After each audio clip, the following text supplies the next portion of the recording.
ഞങ്ങൾ gap road പോയപ്പോൾ അവിടെ റോഡ് സൈഡിൽ വണ്ടി ഒതുക്കിയിട്ട് അവിടെ നിന്ന് ചായ കുടിച്ച് അവിടെ ഒരു ഡാൻസ് സെറ്റ് ചെയ്തതാണ് കേട്ടോ.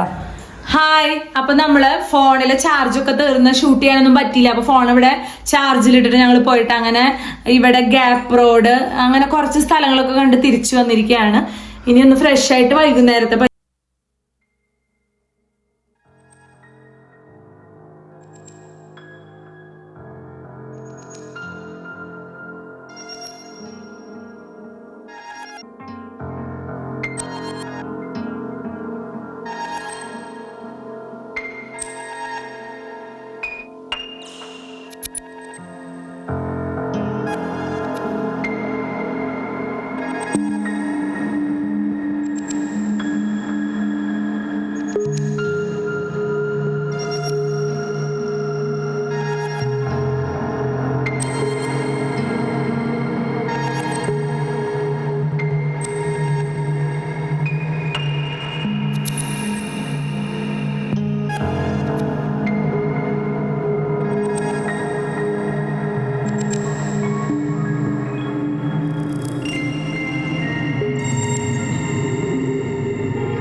എനിക്ക് നന്നായിട്ട് നല്ല ഡാൻസ് കളിക്കാനൊന്നും പറ്റിയില്ല കേട്ടോ. അതിൻ്റെ ഒരു വിഷമമുണ്ട്.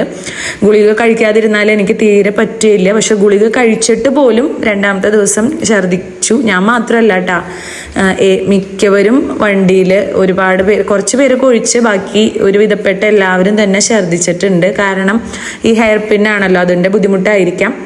അപ്പോൾ ഇവിടെ നിന്ന് അങ്ങോട്ട് ഇനി നമ്മൾ പോകുന്നത് മുന്തിരിത്തോപ്പുകൾ കാണാൻ വേണ്ടിയിട്ടാണ്. അപ്പോൾ നമുക്കിനി അവിടെ എത്തിയിട്ട് കാണാം. ഇതിൻ്റെ ഇടയിൽ നമ്മൾ ഈ വഴിയിൽ കുറേ കുരങ്ങന്മാരെ കണ്ടോ.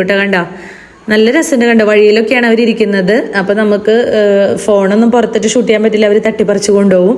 അപ്പോൾ ഒരുപാട് ഇങ്ങനെ ഈ കുരങ്ങന്മാർ വഴികളിലൊക്കെ ഇരിക്കുന്നുണ്ട് കേട്ടോ. അപ്പോൾ അതൊക്കെ ഞങ്ങൾ കണ്ടു. ഇനി നമ്മൾ നേരെ തേനിയിലെത്തി നിർത്തിയിട്ട് അവിടെ നിന്ന് ഭക്ഷണം കഴിക്കണം. കണ്ടോ, ഒരുപാട് കുരങ്ങന്മാരുണ്ട് കേട്ടോ, കുറേ ഉണ്ട് വഴിയിലും സൈഡിലൊക്കെ. കണ്ടോ, നല്ല ഭംഗിയുണ്ട്. കുട്ടികൾക്കൊക്കെ ഭയങ്കര ഇഷ്ടമായി. എന്തിട്ടാടി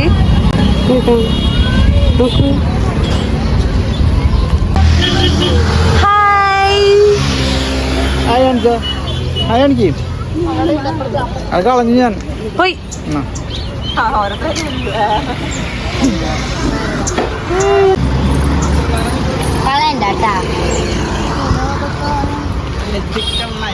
അങ്ങനെ തേനിയിലെത്തി. ആ മുന്തിരിത്തോപ്പിന്റെ ഫ്രണ്ടിൽ തന്നെ ആയിട്ട് ഒരു സ്ഥലം കിട്ടി. അവിടെ ഇരുന്ന് ഭക്ഷണം കഴിക്കണം. അപ്പൊ കുട്ടികളൊക്കെ ഇവിടെ കയറ്റി ഇരുത്തിയിരിക്കുകയാണ് കേട്ടോ. എന്നിട്ട് നമ്മൾ ഭക്ഷണം കൊടുക്കാനുള്ള തയ്യാറെടുപ്പാണ്.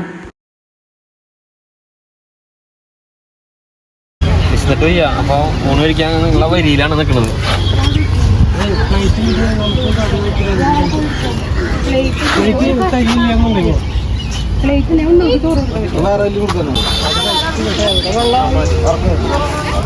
ഉച്ചഭക്ഷണമൊക്കെ നമ്മൾ ഉണ്ടാക്കിയതാണ് കേട്ടോ. നമ്മൾ ആ വില്ലയിൽ തന്നെ അവിടെ ചോറും മീൻകറിയും ഒക്കെ വെച്ചു. സൈജീഷേട്ടൻ മീൻകറി വെച്ചിട്ടുണ്ടായിരുന്നു. ഒപ്പം മോരുകറി, അച്ചാറ് ഒക്കെ ഉണ്ടായിരുന്നു. അപ്പോൾ നമ്മൾ കുക്ക് ചെയ്യുമ്പോൾ ഭക്ഷണമാകുമ്പോൾ ഒരുവിധം നമുക്ക് സേഫാണ്. കുട്ടികൾക്കായാലും നമുക്കായാലും പുറമെ പോയിട്ട്. ഞങ്ങൾ പുറമെന്ന് ഭക്ഷണം കഴിക്കാന്ന് പറഞ്ഞാൽ ആകെ കൂടി തിരിച്ചു വരുന്ന വൈകുന്നേരം മാത്രമാണ് കഴിച്ചിരിക്കുന്നത്. ബാക്കിയെല്ലാം പരമാവധി നമ്മൾ കുക്ക് ചെയ്യുകയും കഴിക്കുകയാണ് ചെയ്തത് കേട്ടോ. അപ്പോൾ എല്ലാവരും ഇതുപോലെ ഭക്ഷണം കഴിച്ച് കഴിഞ്ഞതിന് ശേഷം ഇനി നമ്മൾ മുന്തിരിത്തോപ്പിലേക്ക് പോകും. അപ്പോൾ ഉണ്ണികൾക്കൊക്കെ കൊടുത്തു. അവർ ഞാനിവിടെ ഇങ്ങനെ അടക്കി ഇരുത്തിയിട്ടുണ്ട് കേട്ടോ. അതാണ് അവർ ഒതുങ്ങിയിരിക്കണേ. ഇനി വലിയവരൊക്കെ അവിടെ കഴിക്കുന്നുണ്ട്. ഇപ്പം നല്ല വെയിലായി കേട്ടോ. അവിടെ നല്ല വെയിലായിരുന്നു. അപ്പോൾ ഞാനൊക്കെ തലയിൽ ഷോളൊക്കെ ഇട്ടിട്ടാണ് പോണത്. അങ്ങനെ അവിടെ എത്തിയിട്ട് നമുക്ക് ഇനി മുന്തിരിത്തോപ്പുകൾ കാണാം. ഞാനിതുവരെ കണ്ടിട്ടില്ല, ആദ്യമായിട്ടാണ്. അപ്പോൾ അതിൻ്റെ ഒരു എക്സൈറ്റ്മെൻറ്റ് നമുക്ക് ഉണ്ടാവുമല്ലോ. അപ്പോൾ ഇവിടെ എത്തിയിട്ട് ചെറിയൊരു പാർക്ക് പോലെ ഇവിടെ സെറ്റ് ചെയ്തിട്ടുണ്ട്. വലുതൊന്നല്ല കേട്ടോ, ചെറുതാണ്. പക്ഷെ ഉണ്ണികൾക്കൊക്കെ അത് മതിയല്ലോ. അപ്പോൾ അതൊക്കെ കഴിഞ്ഞ് നമുക്ക് എന്തായാലും മുന്തിരിത്തോപ്പ് കാണാം എന്ന് വിചാരിച്ച് നമ്മളിങ്ങനെ നിൽക്കുകയാണ്. അപ്പോൾ നല്ല തണുപ്പിൽ നിന്ന് നമ്മൾ ഈ കൊടും ചൂടിലേക്ക് വന്നിരിക്കുകയാണ്. അച്ചുമോനും ഞാനും കൂടി മുന്തിരി കാണാൻ പോവാണ് കേട്ടോ. അപ്പോൾ സൈഡിൽ നിന്ന് നമുക്ക് ഇങ്ങനെ കുറേ മുന്തിരിക്കൊലകൾ കാണാൻ പറ്റും. പക്ഷേ നമുക്ക് എൻട്രി ചെയ്തിട്ട് കാണാൻ പറ്റുന്ന സ്ഥലം വളരെ കുറച്ചായിരുന്നു. കുറച്ച് സ്ഥലത്ത് മാത്രമേ കാണാൻ പറ്റുള്ളൂ. എങ്കിലും ഉള്ള സ്ഥലത്തൊക്കെ നന്നായി മുന്തിരികളൊക്കെ ഉണ്ട് കണ്ടോ.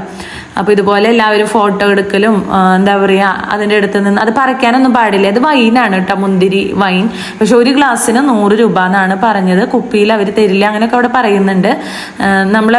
ജ്യൂസ് നമുക്ക് വേണം, പാറുവിന് ജ്യൂസ് വേണമെന്ന് പറഞ്ഞിട്ട് നമ്മൾ മേടിച്ചു കേട്ടോ. അതുപോലെ തന്നെ ഇവിടെ മുന്തിരി കൊടുക്കുന്നുണ്ട്. ഒരു ബോക്സിന് 200 രൂപയോ 100 രൂപ അങ്ങനെയൊക്കെ റേറ്റ് ഉണ്ട്. പക്ഷേ ജ്യൂസ് കുടിച്ചോടുകൂടി പിന്നെ ഞാൻ മുന്തിരി മേടിച്ചില്ല. കാരണം ജ്യൂസ് തീരെ കൊള്ളില്ലായിരുന്നു. കാരണം എന്താ വെച്ചാൽ ഇപ്പം ഞാൻ കാണിച്ചു തരാം കേട്ടോ. പാറുവിന് ദാഹിക്കണമെന്ന് പറഞ്ഞപ്പോൾ നമ്മൾ വിചാരിച്ചു ഫ്രഷ് മുന്തിരി അല്ലേ ഒരു ജ്യൂസ് കൊടുക്കാമെന്ന്.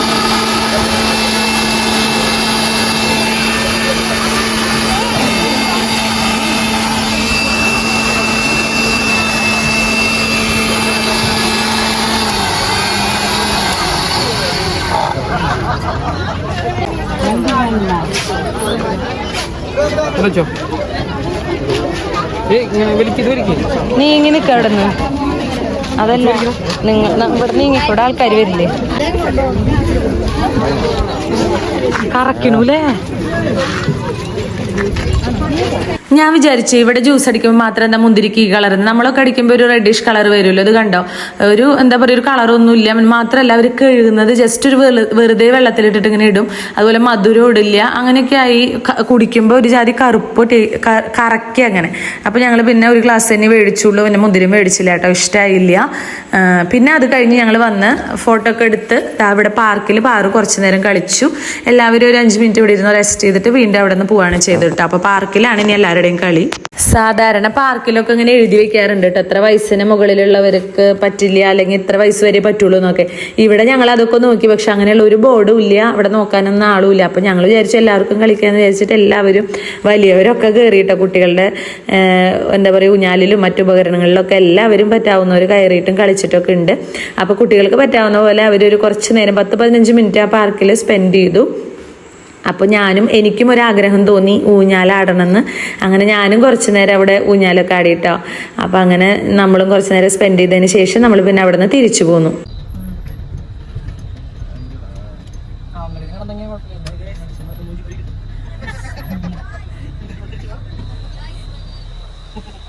അപ്പോൾ ഇടുക്കി ഡാമിലെത്തിയിട്ട് നമ്മൾ അടച്ചിരിക്കുകയാണ്.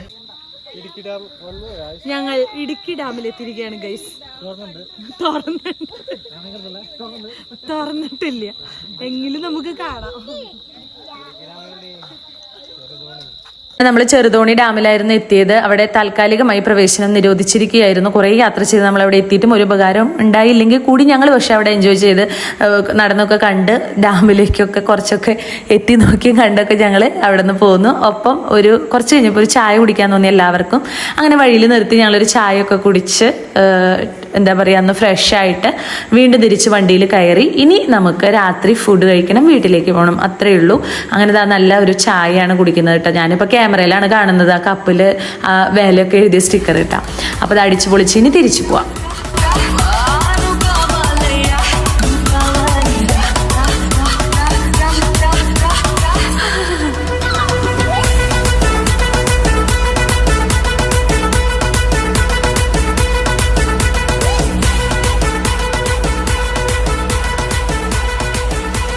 അപ്പോൾ ഇത് അവസാനം ഭക്ഷണം കഴിക്കാനായിട്ട് നമ്മൾ മൂവാറ്റുപുഴയുള്ള ഒരു ഹോട്ടലിലാണ് നിർത്തിയത് കേട്ടോ. അപ്പോൾ രാത്രി ആയിട്ടുണ്ട്, ഒരു 10 മണി 10:30 ആയിട്ടുണ്ട് ഭക്ഷണം കഴിക്കാൻ നിർത്തുമ്പോൾ. അപ്പോൾ എല്ലാവരും ടയേർഡായി കണ്ടോ, എല്ലാവരും കിടന്നു.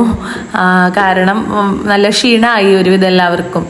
അപ്പോൾ ഇനി ഭക്ഷണത്തിനുള്ള വെയിറ്റിംഗ് ആണ് കേട്ടോ. നമ്മൾ പലരും പല ഫുഡാണ് പറഞ്ഞിരിക്കുന്നത്, അപ്പോൾ അതിനെ എല്ലാവരും വെയിറ്റ് ചെയ്തിരിക്കുകയാണ്. അപ്പോൾ നമ്മുടെ ഭക്ഷണം എത്തിയിട്ടുണ്ട്. പാറുവിന് ബിരിയാണി വേണമെന്ന് പറഞ്ഞിട്ട് നമ്മൾ ബിരിയാണിയാണ് പറഞ്ഞിരിക്കണേ. അപ്പോൾ ഞങ്ങളും ഭക്ഷണം കഴിക്കട്ടെ. ഇനി ഭക്ഷണം കഴിച്ചു കഴിഞ്ഞ് ഈ ഒരു വർഷത്തെ നമ്മുടെ സ്നേഹവീടിൻ്റെ ടൂറ് ഇവിടെ അവസാനിക്കുകയാണ്. ഇനിയും നല്ല നല്ല ടൂറുകൾ വരട്ടെ എന്ന് പ്രാർത്ഥിച്ചുകൊണ്ട് ഇന്നത്തെ വീഡിയോ എല്ലാവർക്കും ഇഷ്ടമാവുമെന്ന് വിചാരിച്ചുകൊണ്ടും വീഡിയോസ് ഇനിയും നല്ല വീഡിയോസ് ആയിട്ട് വരാം. അതുവരെ എല്ലാവരും സപ്പോർട്ട് ചെയ്യണം, വീഡിയോസ് കാണണം, ലൈക്ക് ചെയ്യണം, ഷെയർ ചെയ്യണം, കമൻറ്റ് ചെയ്യണം. ഒപ്പം ഞങ്ങളുടെ സ്നേഹവീടിലുള്ള എല്ലാവർക്കും വേണ്ടി പ്രാർത്ഥിക്കണം. അപ്പോൾ ഭക്ഷണമൊക്കെ കഴിച്ചു കഴിഞ്ഞ് ഞാൻ വീണ്ടും ഒരു ഉപ്പ് സോഡയാണ് കേട്ടോ, ഛർദ്ദിച്ച് വയ്യാതായത് കാരണം ഒരു ഉപ്പ് സോഡ കൂടി കഴിച്ചു. ഇവിടെ നിന്നാണ് നമ്മൾ ഭക്ഷണം കഴിച്ചത്. അപ്പോൾ എല്ലാം കഴിഞ്ഞ് ഇനി നമ്മൾ യാത്രയായി വീട്ടിലെത്തും. വീട്ടിലെത്തിയപ്പോൾ ഒരു 2 മണിയൊക്കെ 1:30 ആയിട്ടുണ്ട് കേട്ടോ. അപ്പോൾ അവിടെ എത്തിയിട്ട് നമ്മൾ പുറമെന്ന് എന്ത് കഴിച്ചാലും നമുക്ക് നമ്മുടെ വീടാണ് സ്വർഗം എന്ന് പറയണ പോലെ അവിടെ എത്തിയതിന് ശേഷം ഒരു കട്ടൻ ചായ കൂടി വെച്ച് കുടിച്ചിട്ടാണ് ഞങ്ങൾ കിടന്നുറങ്ങിയത് കേട്ടോ. അപ്പോൾ എന്തായാലും ഈ വീഡിയോ ഇവിടെ വൈൻഡപ്പ് ചെയ്യാണ്. അങ്ങനെ 1 മണിയൊക്കെ ആയപ്പോൾ നമ്മൾ വീടെത്തിയപ്പോൾ ഒരു കട്ടൻ ചായ കുടിക്കാൻ തോന്നി, ക്ഷീണം കൊണ്ട് ഒരു കട്ടൻ ചായയൊക്കെ കുടിക്കുകയാണ്. അപ്പോൾ ഇന്നത്തെ ടൂറും വിശേഷങ്ങളൊക്കെ ഇവിടെ അവസാനിക്കുകയാണ്. വേറൊരു വീഡിയോ ആയിട്ട് വീണ്ടും വരാം കേട്ടോ. Okay, by.